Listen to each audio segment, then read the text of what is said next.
we were talking about textual basis earlier. They're going to do what's called the MSB. Today's Bible Talk conversation is one I've been looking forward to for so long. It's with Tim Wildsmith, YouTuber, author, pastor, and somebody who knows more about Bible translations, how they came about, how to choose a good translation, has an entire YouTube channel on finding the Bible translation that's right for you and applying it to your life. And we dove in. I got to turn the tables on him and ask him the Bible translation questions I get asked all the time. We talk about his current book, his new book coming out. We're doing giveaways. You are going to love this conversation with Tim Wildsmith. Well, Tim, thank you so much for coming on Bible Talk. It is great to meet you, man. You too, Keith. Thanks for having me. I'm excited to be here. Yeah, I've been following your stuff for a couple years and love what you do. When I have a Bible question about specific Bibles, I go to your YouTube channel and search on the translation, That's awesome. whatever it is. And, so it's great to finally meet you and have you on. We've got your book that's already out. We're going to talk through, and a book that you have coming out. That's right. Toward the end of the year that I want to talk through. There's a lot, and then I'm going to flip. I warned you. I'm going to flip the script on you a little bit. And I get asked Bible translation questions all the time. So I'm going to ask you, without telling you what answers I give, I'm going to ask you the questions that people have asked me for 20 plus years about Bible translations. That's great. I get to be coached by you as the Bible. There we go. But before we dive into the Bible translation questions and your two books, give us the overview of kind of your journey and what led you to have your YouTube channel now and what you do in addition to that. Yeah, so I have been in ministry for the better part of the last 20 years, and I went to Belmont University, graduated back in 2005 here in Nashville, where I live now, and really got into worship leading during my time in college. And so my first 10 years out of college were spent mostly in worship ministry, as well as kind of doing my own little singer-songwriter side hustle thing. So I worked on staff at a couple churches, and then I was leading worship at a church where one of my best friends was the youth pastor, and then they moved him into a new role, and they said, "Hey, why don't you be our interim youth pastor?"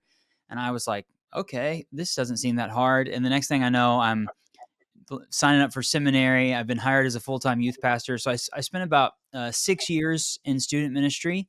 And then I've just spent about 4 years wrapping up my fourth year in college ministry back on campus at Belmont. So I've been doing pastoral ministry for the last, 10 years, pretty full-time. And then even with worship leading before that. But back in 2020, I was finishing up seminary, and my mom and dad were like, "Hey, we want to buy you a really nice Bible as a graduation gift." And I started looking online, and right about the time I was looking, there was also this little thing called the COVID-19 pandemic that happened. And so while everybody was stuck at home, I don't know if you remember, they were like learning how to bake bread and watching The Tiger King on Netflix. And I was doing all of that, but also kind of becoming mildly obsessed with Bibles and realizing there's all of these translations and all of these great Bible publishers out there, just kind of figuring out there's this wide world of Bible publishing that's really interesting. And I found a couple of YouTube channels, a couple of Facebook groups, and I started like participating in that. And I just kind of, because I was bored during COVID, I decided to make a couple of videos with Bibles that I was checking out. And now fast forward a little over 5 years later, and it's really taken off, and it led to me being able to write a book about Bible translations. And I've got this kind of global community of people now who watch my channel and follow along on social media. And I absolutely love it. So I like to say I'm doing Bible reviews and translation content and just putting fun content out there about the Bible to help people find a Bible that's right for them and apply it to their life. Yeah, that's great. So you and I didn't meet before this. We've been aware, but it's eerie how similar our journey has been, other than the fact that I have significantly more gray hair than you and longer. But I started leading worship in college. Wow. And spent 6 years in student ministry, wow. also leading worship because it was a church plant. Naturally. and then started through a whole random series of events that this conversation will not be about. Was ended up full time speaking and all that kind of stuff. And Yeah. so that's crazy. You trained 6 years and worship in college and random Yeah. got into this. So, That is wild. crazy, crazy. That's awesome. So that your first, I think what I'm going to do is I want to hear about the book that's out now, and that's Okay. going to lead into kind of the whole reversing the turning the tables and asking you the questions I get asked, because Yeah. that's what it's about. And then I want to jump into the book that you have coming out. But Okay. your book that's already out, Bible Translations for Everyone. Boom. There it is, right there. And one of the things we're going to do is Tim has agreed to send a signed copy to someone. And so in the description of this video, there will be a link where you can enter that giveaway. And Tim will send you one, and I'll announce that on another live video as well as through email, blah, blah, blah, blah, blah. All the stuff is down below. That's right. So Tim, tell us about Bible Translations for Everyone. How did that come about? So I started reviewing Bibles, and as it started to grow over those first couple years, I would get questions from people, kind of like you were talking about earlier, like, "Hey, I watched your channel. I want to find a Bible. Which one's right for me?" Right? And a lot of times I would say, "Well, what is your translation preference?" And people would go, "I don't know. What should my translation preference be?" And so I realized that a good way to narrow down which Bible you want to buy is to decide which translation you want to go with. And so I started looking for a video or a book that I could recommend to people that would really help them make that decision. And there were a couple of things out there, but I couldn't find anything that was like exactly what I wanted to help them make that decision. And so I started actually outlining a video series about Bible translations that I was going to do on my channel. And then I got an email from the guy who turned out to be my editor at Zondervan. His name's Dale. And he said, "I found your channel. Just wondering if you mentioned you do some writing on your channel in a video I watched. Can you tell me what your writing projects are?" And I said, "I've got this and this, but I'm actually really excited about this Bible translations video series." And over the course of the next 2 years, we developed that into a book. And so it's really it's called Bible Translations for Everyone because it's designed to be really simple and easy to read. It's I did all the research, but it's not an academic book. You don't have to have a PhD in ancient languages or systematic Yeah. theology to understand it. But really what I wanted to do was explain how we go from ancient Hebrew, Aramaic, and Greek into English, like how the Bible translation process works, and then dedicate a chapter to all of the major translations of the Bible in English that are popular, starting with the King James Version all the way up until today, and look at the similarities, the differences, the background, and then the strengths and weaknesses. And so that's kind of what the book is about. It's just a simple overview. You can sit down and read it, or I even recorded the audiobook for it. You can listen to it. It probably is a 3 or 4 hour read tops. Several people have told me that they've sat down and read it in one sitting. And the goal is to kind of help people figure out which translation or multiple translations would be a good fit for them with what they're looking for reading and studying the Bible. That's great. That's great. Yeah, Yeah, yeah. One of my books is kind of exactly the same way. I say this book is the 2 hour conversation we would have in a coffee shop that's if you right. asked That's a me, great way to put it. Yeah, this yeah, question. I'm like, this would be the conversation. So yeah, I love that, and I love that it's not just about finding a translation, but helping people understand that, because I find that I don't know about you, but I get asked that question all the time of kind of why are there so many different translations, yeah, and can we really trust what yep, we have in English today? So let me ask you some of those questions that yeah, I get absolutely. asked. So why are there? I mean, what's your, without somebody reading the book and pausing the video, ordering the book, waiting for it, and then unpausing this video? What? Why are there so many translations? I And think does that discredit the Bible, or does that help? yeah, absolutely. I think one of the chapters in the book, I didn't think I was originally going to write this, but before the King James version chapter, I do a chapter about all of the translations in English that predated the KJV. And that little Hmm. snapshot of a 200-year period in time really helps you understand that there are multiple different communities of people or scholars who are thinking, oh, we should get a Bible in English. And they're kind of working on things separately. But then also, somebody will release something. For example, William Tyndale releases an edition of the Bible that starts to gain popularity. And then these leaders over here go, oh, he did some good things over there. Maybe we should do our version of that for the Catholic Church versus the Protestant Church. And there's different groups of scholars working together. The same thing can be said today. So, like, if you look at the RSV and the NASB and the NIV developed all kind of in the mid 1900s. You've got the RSV is from the National Council of Churches, so kind of mainline Protestant churches in America. The NASB is from a group of more conservative evangelical folks. The NIV is similarly on the evangelical side, but they're saying most of these translations are word for word, formal equivalence translations. We want something that's a little bit more readable in today's English. So it's like different goals. And I talk about that in the book. I talk about the background, the historical background. Like I say, who's involved in these translation projects really impacts them. And so to see, okay, there's a pocket of people in England or there's a pocket of people in California who are start to work on something. And then what's their goal for the translation? So I use a translation spectrum in my book. A lot of people have seen those where there's formal equivalence, literal word for word translations, and then functional equivalence or dynamic thought for thought translations. And the goal of all of those translators is to render the text faithfully, but they're doing Right. it with an approach, what's called a translation philosophy that will impact how it reads. And so some of them are a little bit easier to read if you're a young person today or just modern English. Some of them are a little bit more very, very formally close to the originals. And so, yeah, I think that big question is, can we trust all of these, is the really interesting part. And I would say yes, because there's a lot of transparency in this process from these teams of translators. There Mhm. is a lot of research that goes into it that you can go in and look at if you really want to be a Bible nerd and geek out about Right. that stuff. But sure, there are certain people who then will produce a translation of the Bible that will make me raise an eyebrow. So you have to approach all of this stuff with a little bit of wisdom and concern. But usually what happens is the ones that rise to the top as time tested, well loved by a lot of people, usually those are the ones that have been approved by good pastors and good scholars saying these are legitimate works that can serve you well as you're reading and studying God's word.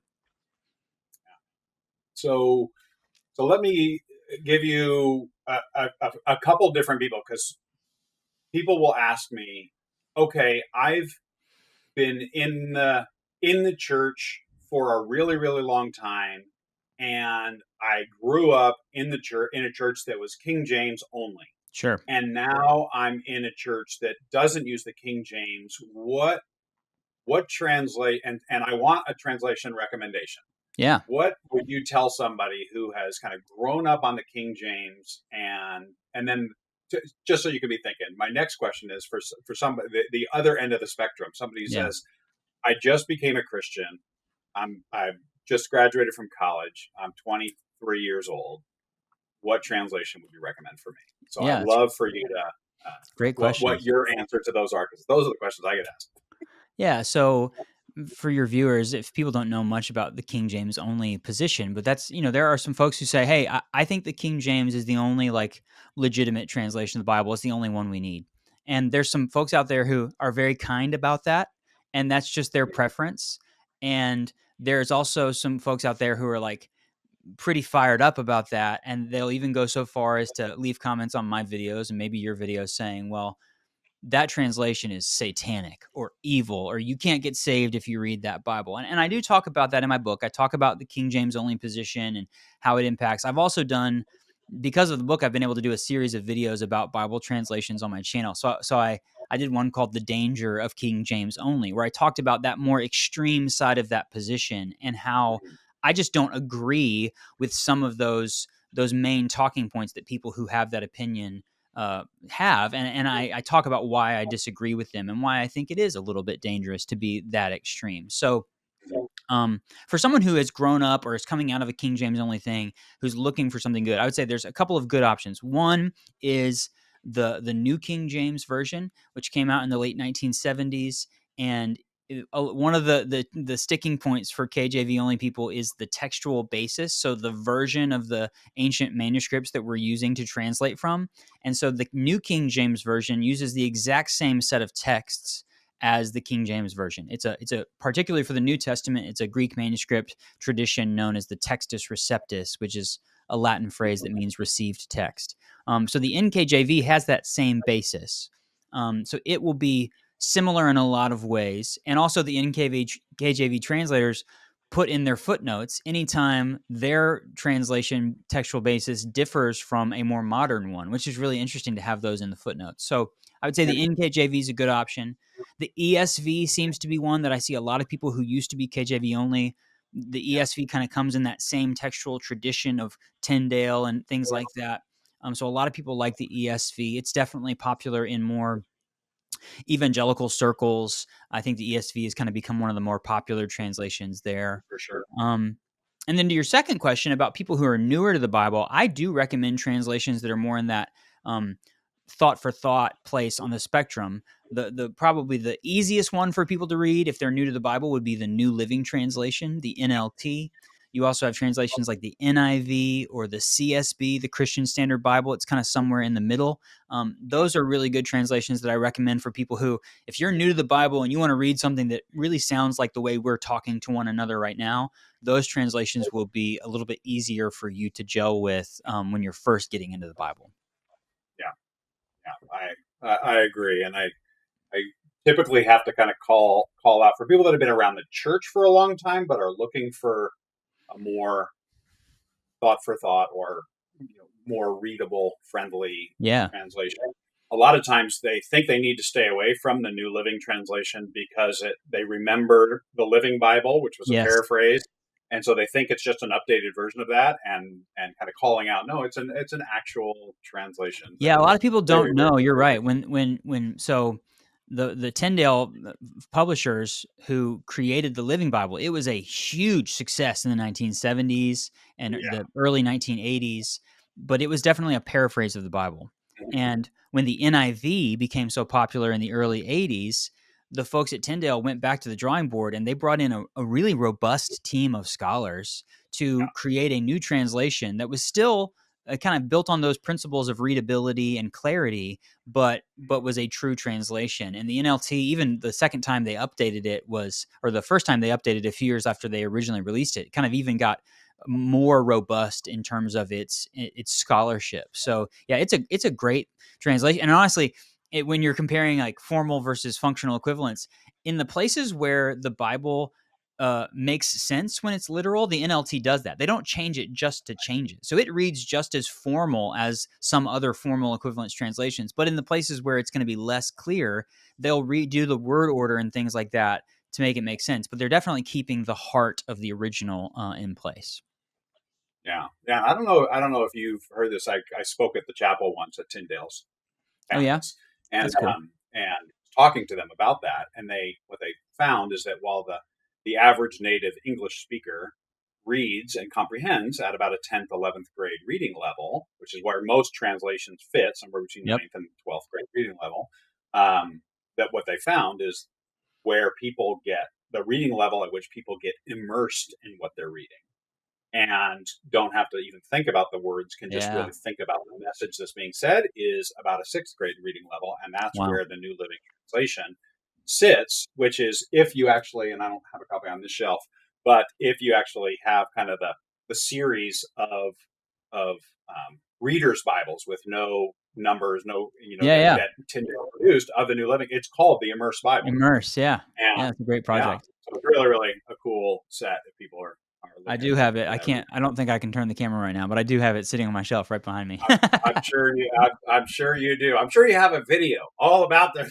I do. I do have a review of the Immersed Bible for sure. Yeah. I would imagine. I would imagine as well. So, what I know that from some of the videos that I've seen on your channel, I know that you've mentioned the Berean Standard Bible. I know that Yeah. you have one that Cale Bird, who I interviewed before, that he sent you, and so tell me kind of what your thoughts are on the BSB. So, Yeah. I don't know in when all disclosure, with knowing that on my channel, the people that we follow love my it. channel know Yeah. that I have a video that's I switch. So, but Yeah. I'd love to hear kind of what your thoughts, what you like and don't like. So, Did you get a copy of the new one yet? I will be releasing later on. Kale has actually got one of those, and he's making me a Bible like he made Oh, you cool. with That's the great. new deal. So I've Yeah, heard that so it's a little bit bigger but thinner. yeah, so I actually I don't know when this interview is coming out on your channel, but I've got a couple weeks after we're recording this, I've got a video coming out about the new edition of the BSB Oh, good. because the first two were the same pagination, the same typesetting, but now they've tweaked it. So they've been able to make it about 400 pages shorter just by making the page like a half inch taller and just a quarter of an inch wider. It's still very readable. It looks familiar, but they've been able to make it a lot thinner, and I like it a lot. So, Good. um, Good. I think the That's BSB is my really only cool. that's my only thing when I'm traveling to preach. It's like it's a pretty thick It's a pretty Bible. big So Bible. Yeah, the original one was real big. Um, yeah.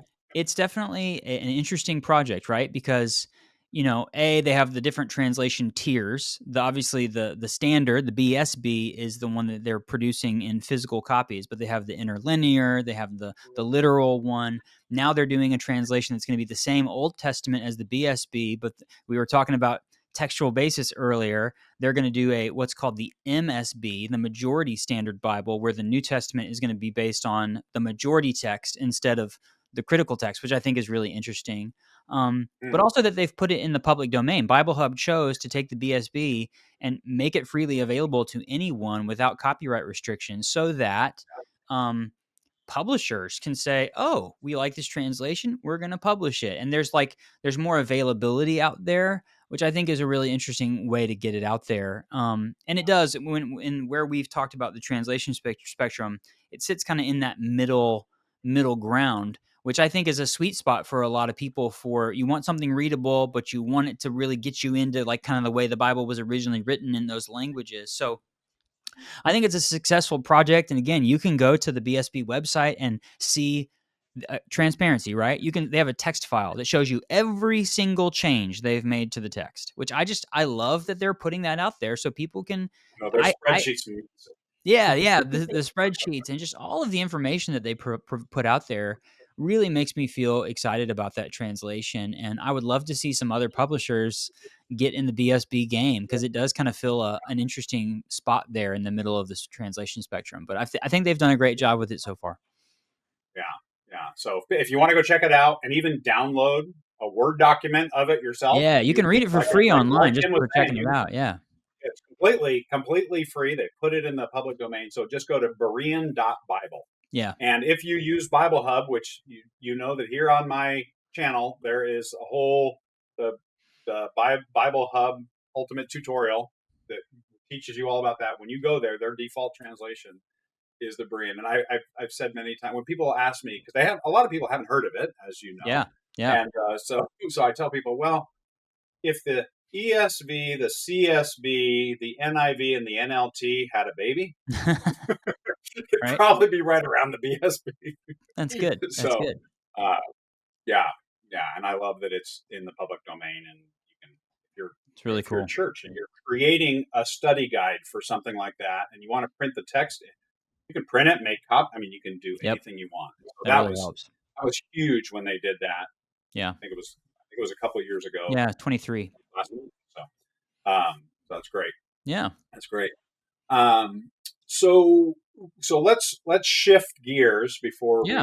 before we wrap up. I know that you have a new book coming out that's very different. That's not a translation, not related to finding a Bible, but that you've got coming out this fall. So, and we'll come back on and Yeah. I'll do a giveaway for that one in November. But tell us about your new book coming out, Daily Yeah. Scripture Guidebook.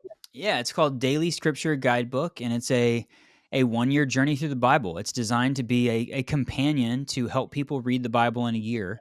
Um, so was the first book, Bible Translations for Everyone, was coming out, and Dale, my editor, was like, "Hey, what do you think's next?" And I was like, "I'm really stuck. Like, this really made a lot of sense. It kind of flowed very naturally out of reviewing Bibles and talking about Bible translations." And what I said to Dale was, I really a big part of my ministry has been teaching the Bible, and that's not something that I do on my channel. I review Bibles, I talk about translations, but I don't really like teach it, right? But I love to do that. And so he actually presented an idea to me. He said, we have this read the Bible in a year reading plan that includes a little bit of the Old Testament, New Testament, and Psalms or Proverbs every day for 365 days. And they actually Zondervan published a Bible last year called the Daily Scripture Bible that is in that order. So it says day one, it's got a reading from Genesis, a reading from Matthew, and a reading from Psalm 1. So he shared that reading plan with me, and I spent some time with it. And I thought that's a really great way to read the Bible, because you don't have to spend 4 weeks in Leviticus without reading anything else. Like you get to break it up a little bit. And so I sat down with that and thought about that and prayed about it. And I developed a 52-week, it's basically a book that has 52 chapters. And the idea is on day one of each week, you get your reading list for the week, what you're going to read every day. And then I wrote something more of a devotional entry for each section. So chapter 1 gives you your readings, and then it says Old Testament. And I wrote, about 300 words about what you're going to be reading in the Old Testament that week. Sometimes it's, things from the class that I teach to college students about the background, the historical context of what they're reading. Sometimes it's, notes from old sermons that I've written about. It's more of a devotional thought about how to apply this to your life. But there's an Old Testament section, a New Testament section, and a Psalms and Proverbs section every week. So the idea is you sit down on the first day of the week, you read the chapter. I'm going to help you kind of prepare for the week. And then the rest of the week, you just read the Bible. Then you come back the next week, you read the second chapter, prepare you for the week, and then you read the Bible. So that's the goal, is to help people successfully read through the entire Bible in a year, and to make it a really meaningful process by giving them just a guide that will help them along the way understand what they're reading and how it applies to their life. So I'm really excited about it. That's why I changed the tagline from the channel to find a Bible that's right for you, to find a Bible that's right for you and apply it to your life. Because I'm really hoping that this will kind of be a new season for me and my ministry and my channel to really walk alongside people as they devour the word, so to speak. That's great. I love that. Devour the word. Great. What a great phrase. So this has been great. I've been, like I said, I've been following your stuff, Thanks, learning from man. you, not only about the Bible, but about being on YouTube and doing it well. And I think that one of the things that I just want to kind of publicly honor you for is not only the quality of what you do and the heart behind it, but it really, you serve people well. You can tell that your desire in your videos, in your channels, is to truly help people, Mm, not just create content that's somehow going to go viral. And so it's wonderful, wonderful to see you do that, even when you're having harder conversations with, like, the King James only position, and how do you navigate that without dishonoring people who feel like the King James is the only one we should read. And sure, so yeah. I'm grateful for you, and it's also fun to see your wife sometimes pop on, and it just Yeah. seems like you guys have fun when you're doing that too. Thanks, man. I So really appreciate the so kind words. It's if you and your it wife ever get up to Seattle, we'll Oh, go out dude, on the yeah. lake. We would love that. One of my best friends lives in Gig Harbor, so if I ever get up Oh, there to visit him, we'll beautiful. have to go grab coffee or something. For sure, for sure. That's about 45 minutes for me. So let's do it. There you go. All right, Tim. Well, again, the links are below to how you can enter, and instructions for how you can enter to win a signed copy of Tim's current book. We'll come back in November and do a giveaway for Daily Scripture Guidebook. But it's been great, Tim. I'm so appreciative for you being on. Thanks so much, Keith. God bless you, and to all your viewers, thanks for hanging out with us today. All right, so check out Tim's channel, and as always, I will see you on the next episode of Bible Talk. See you later.